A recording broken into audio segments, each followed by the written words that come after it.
સારું ઈશ્વર પિતાનો પુષ્કળ આભાર માનીએ છીએ। આજે સવારે ફરીથી પ્રભુના ચરણોમાં આપણે એકઠા મળી શક્યા અને જે પ્રમાણે પ્રભુના વચનોમાંથી ધન્યતાઓનું આપણે મનન કરી રહ્યા છે અને એ પ્રમાણે આજે સવારે પણ આપણે એ જ બાબત તરફ આગળ વધવાના છે। માથીની સુવાર્તા તેનો 5મો અધ્યાય ને તેની 7મી કલમ, ત્યાં જે ધન્યતા નોંધવામાં આવી છે 5મી ધન્યતા, અને ત્યાં પ્રભુનું વચન એ પ્રમાણે કહે છે કે દયાળુઓને ધન્ય છે કેમ કે તેઓ દયા પામશે।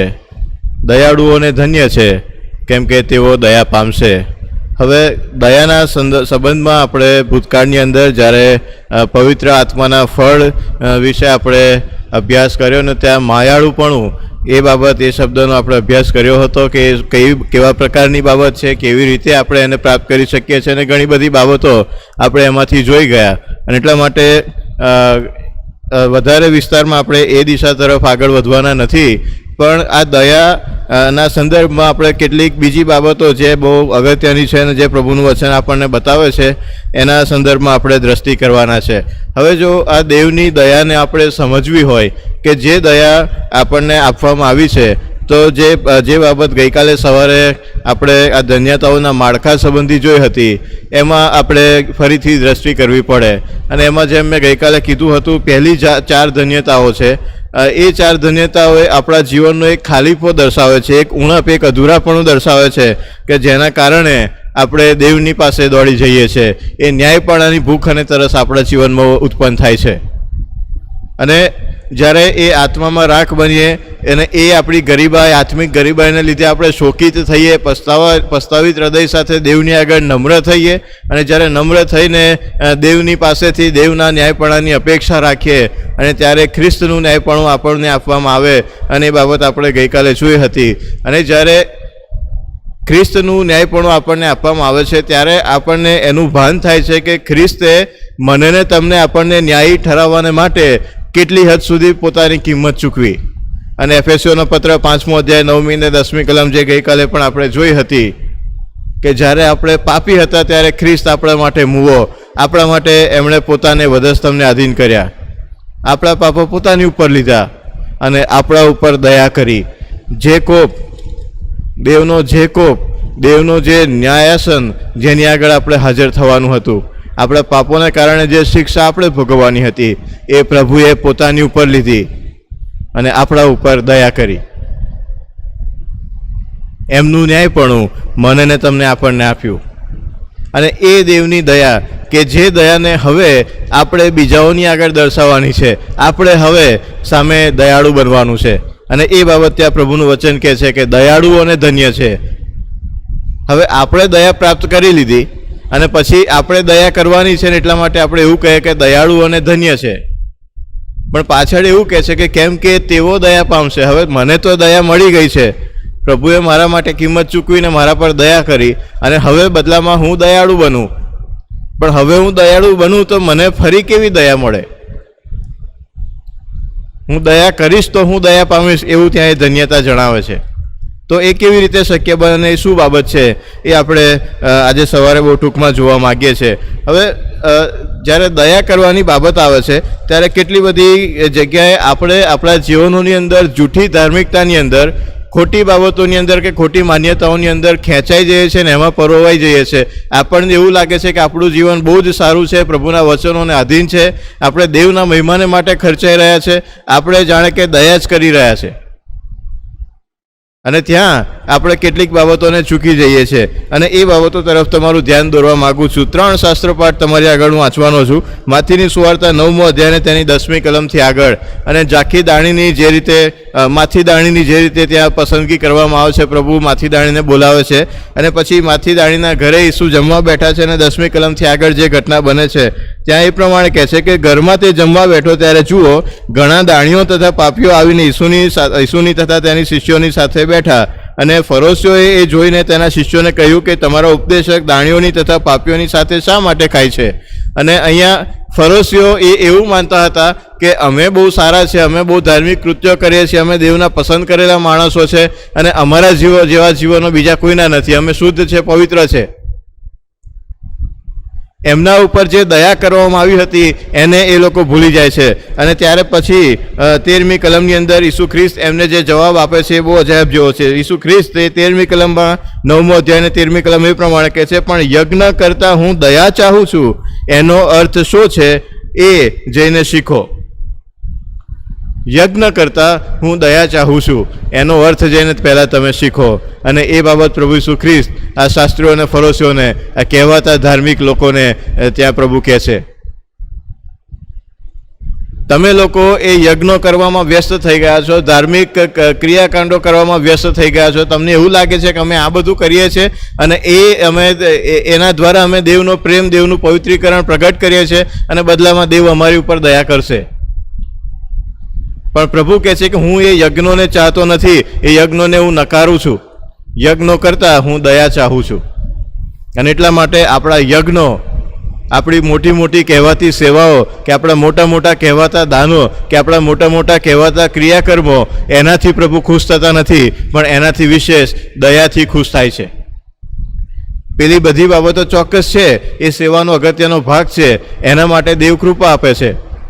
પણ એ કરીને પછી આપણે એવું માની બેસીએ છીએ કે આ જ સર્વે સર્વા છે, તો આપણે ભૂલ કરીએ છીએ. એની સાથે પ્રભુ દયા ચાહે છે કે આપણને જે દયા પ્રભુએ આપી છે, આપણી ઉપર જેવી દયા પ્રભુએ કરી છે એવી દયા આપણે બીજાના ઉપર કરીએ.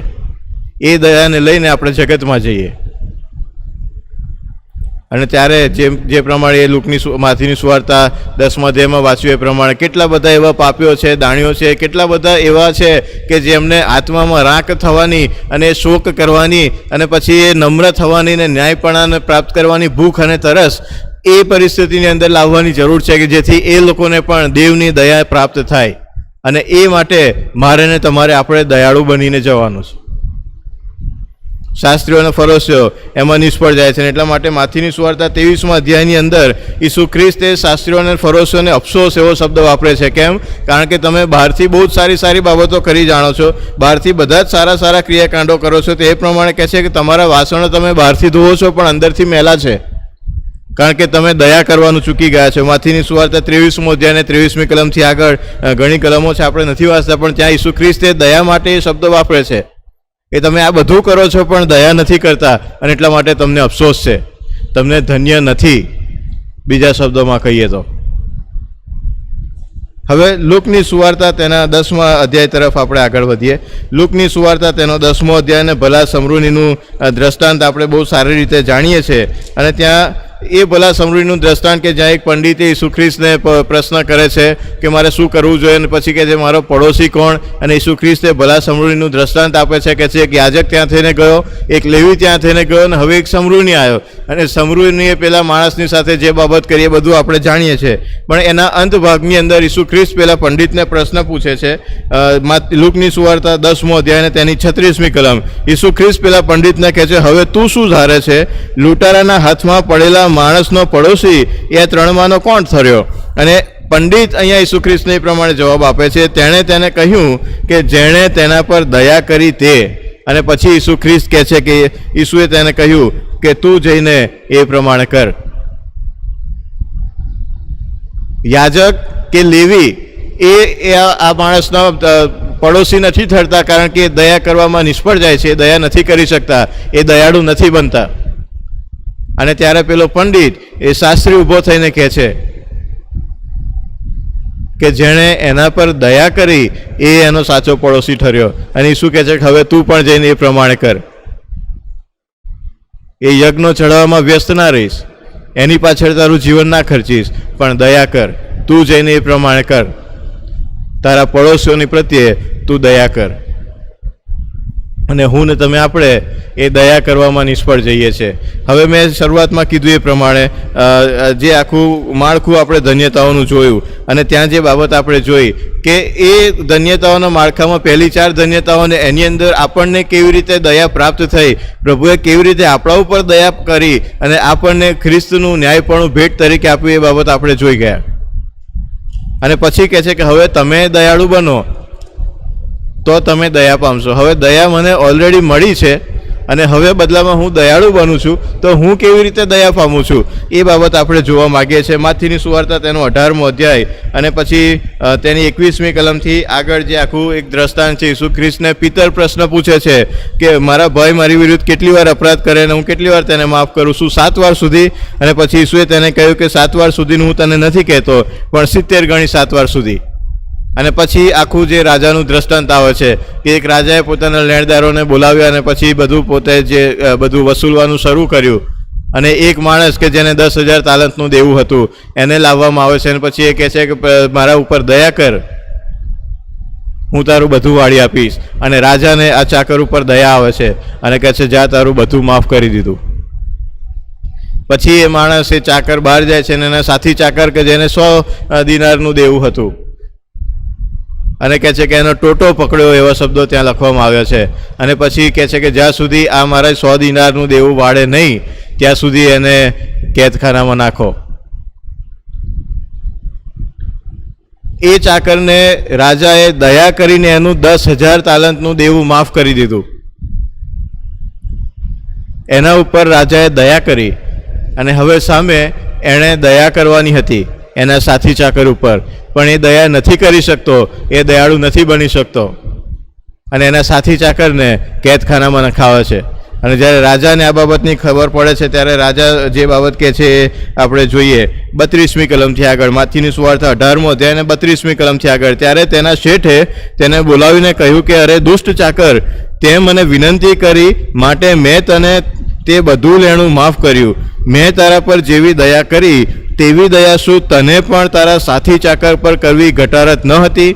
અને તેના શેઠે તેને ગુસ્સે થઈને તેનું બધું દેવું વાળે ત્યાં સુધી તેને પીડા આપનારાઓને સોંપ્યો.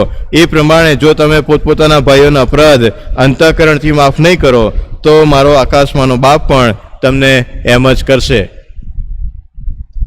તારી ઉપર પહેલાં દયા કરવામાં આવી એટલા માટે કે હવે તું દયાળુ બન અને તારા સાથી ચાકર ઉપર, તારા પડોશી ઉપર, તારા ભાઈ ઉપર તું દયા કર. પણ તું દયા કરવામાં નિષ્ફળ ગયો. અને જો દયાળુ બનવામાં નિષ્ફળ ગયા, જો આપણે આપણા સાથી ભાઈ બહેનો ઉપર, આપણા પડોશીઓ ઉપર, આપણા વિશ્વાસી ભાઈ બહેનો ઉપર દયા કરવામાં નિષ્ફળ ગયા, જે દયા ખ્રિસ્ત તરફથી મને ને તમને આપણને આપવામાં આવી છે, આપણી ઉપર પ્રભુએ જે દયા કરી છે, એ દયા જો હવે આપણે આપણી આસપાસના આપણા પડોશીઓ પર કે આપણા ભાઈ બહેનો પર, આપણા વિશ્વાસી મિત્રોની સાથે નથી વહેંચી શકતા, એમની સાથે જો આપણે દયાળુ નથી બની શકતા, તો જે દયા મને ને તમને આપણને ખ્રિસ્તે આપી છે એ પ્રભુ પાછી લઈ લેશે. એ બાબત આપણે ત્યાં જોઈએ છે. જેવી દયા મેં તારા પર કરી તેવી દયા તારે તારા સાથી ચાકર પર કરવી ઘટારત ન હતી? પણ તે દયા ના કરી, એટલા માટે હવે મેં તને જે દયા મારી આપી હતી, મેં તારા ઉપર દયા કરીને તને મારું ન્યાયપણું આપ્યું હતું, હવે એ હું પાછું લઈ લઉં છું. અને કહે છે કે તારું એનું બધું છે લેણું જ્યાં સુધી વાળે નહીં ત્યાં સુધી પીડા આપનારાઓના હાથમાં એને મૂકી દેવાનો. ભલાઓ, ચોક્કસ મારીને તમારી ઉપર ખ્રિસ્તે દયા કરી છે. આપણી ઉપર દયા કરીને એમણે વધસ્તંભ ઉપર પોતાનું રક્ત આપણા માટે વેવડાવ્યું. આપણી ઉપર દયા કરી આપણને એમનું ન્યાયપણું આપ્યું. અને હવે આપણને જવાબદારી સોંપી છે કે તમે એકબીજા ઉપર દયા કરો, તમે દયાળુ બનો તો તમને ધન્ય છે. કારણ કે તમારા ઉપર પહેલાં દયા કરવામાં તો આવી છે, પણ હવે જો તમે દયાળુ નથી બનતા તો તમે આગળ દયા નહીં પામો. તમને પાછા પીડા આપનારાઓને સોંપવામાં આવશે, જે બાબત પેલા ચાકરની થઈએ. પણ જો તમે દયાળુ બનો છો, જો તમે દયાળુ છો તો તમને ધન્ય છે, કેમ કે તમે દયા પામશો. જે દયા તમારા ઉપર કરવામાં આવી છે એ અનંતકાળ સુધી તમારી સાથે રહેશે.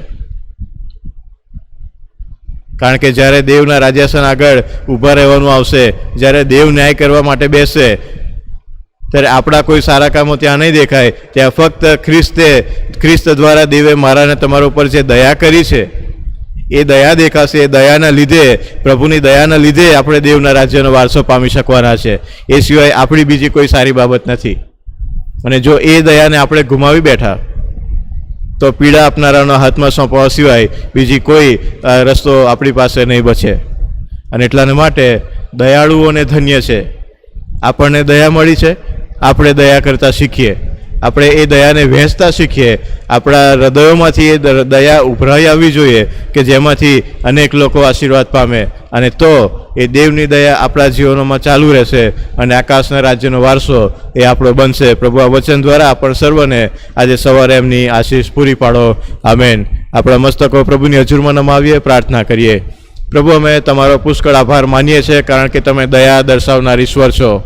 પ્રભુ, તમે અમારા ઉપર પહેલાં દયા કરી જ્યારે અમે નાશના ખાડામાં હતા, જ્યારે અમે અંત તરફ આગળ વધી રહ્યા હતા, જ્યારે અમારી પાસે કોઈ જ આશા નથી, જ્યારે અમે આત્મામાં રાખ હતા, શોક કરી રહ્યા હતા, ત્યારે તમે અમને તમારી આગળ નમ્ર બનાવ્યા. અને પ્રભુ, તમારા એકના એક દીકરા ઈસુ ખ્રિસ્તના રક્ત દ્વારા અમને ન્યાયી ઠરાવ્યા, અમારા ઉપર દયા કરી. અને પ્રભુ, તમે અમને એ વચન આપ્યું કે દયાળુઓને ધન્ય છે, કારણ કે તેઓ દયા પામશે. પ્રભુ, અમને એવી કૃપા આપો કે જેમ તમે અમારા ઉપર દયા કરી છે એ જ પ્રમાણે અમે એકબીજાની ઉપર દયા કરી શકીએ. અમારા ભાઈઓ પ્રત્યે, અમારા વિશ્વાસી ભાઈઓ પ્રત્યે, અમારા પડોશી પ્રત્યે અમે દયા દાખવી શકીએ, એટલા માટે કે અમે પણ દયા પામીએ અને એ દયાના આશરે પ્રભુ અમે તમારા રાજ્યના ભાગીદાર બનીએ. એવા જીવનો જીવવા માટે, એવી દયા કરવાને માટે અમને તમારી કૃપાને સહાય પૂરી પાડો. અમારી આ પ્રાર્થના પ્રભુ ઈસુ ખ્રિસ્તમાં સાંભળી તેનો સ્વીકાર કરો. આમેન. અને હવે આપણા તારનાર પ્રભુ ઈસુ ખ્રિસ્તની કૃપા, ઈશ્વર પિતાનો પ્રેમ, પ્રભુ પવિત્ર આત્માની સંગત આપણ સર્વની સાથે હમણાંથી સદા સર્વકાળ સુધી હોજો. આમેન.